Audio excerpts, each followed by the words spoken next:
Patok sa Cebu ang isang restaurant kung saan ang mga mesa nakatayo sa mga fish pond. Paano kaya kumakain ang mga customer dyan? Para bigyan ng mukha ang balita, Mobile Journal, Merimon Reyes. Sa mga kapatid foodies natin dyan, malaking factor ang ambience sa pag-enjoy ng pagkain, hindi ba? Paano kung ang kakainan mong table sa restaurant napalibutan ng isda?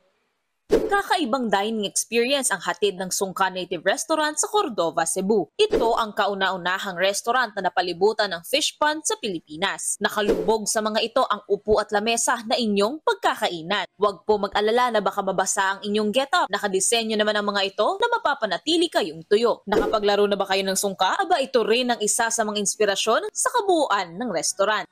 Sa katunayan, may koy kami na nagkakahalaga ng 18K yung isa. Sungka ang pinangalan nila dito dahil sa mama nila. Malay dati ma'am na ginawa nila ito.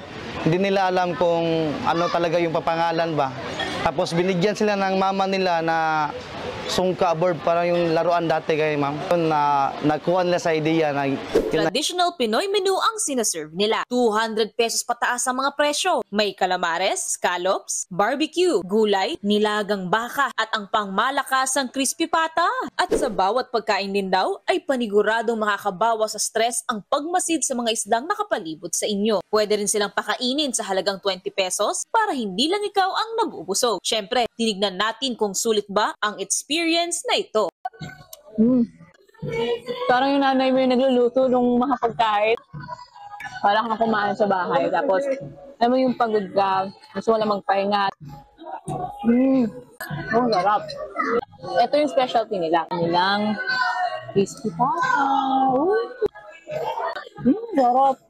Solid siya. Comfort food plus ambience sa sobrang relaxing. Marami kang makakasama tao dito. Marami kang makikilala. Makaka-relax din yung simoy ng hangin. Mukhang hindi lang tayo ang nag-enjoy dito. Dahil say din ng ilang local sa turista tulad ng traveler couple na ito mula Marilao, Bulacan, babalik-balikan daw nila ang resto na ito. Interesting siya kasi parang nasa paligid mo, mga pond. Yung palaisdaan, di ba, sa floor lang, ganyan. Ito talaga ka-level ng ano mo eh.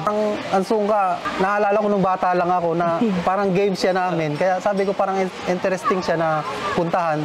Then sungka, tapos kainan. Pero nakita niyo na po ba kung bakit sungka ang tawag? Opo, ngayon, gets na namin. O yung point na parang tao naman nang nilalagay. Mukhang approved din ang tema ng native restaurant na ito kay Philippine Olympiad skateboarder at gold medalist Marjeline Didal. So far, first time mag-visit dito sa Sungka. It was really good and affordable foods. Super relaxing naman with the fish.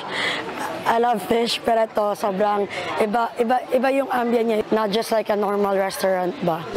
Naghahanap ka ba ng inspirasyon sa buhay? Tingin-tingin lang daw sa paligid dahil malay nyo, dun pala uusbong ang isang negosyong kakaiba.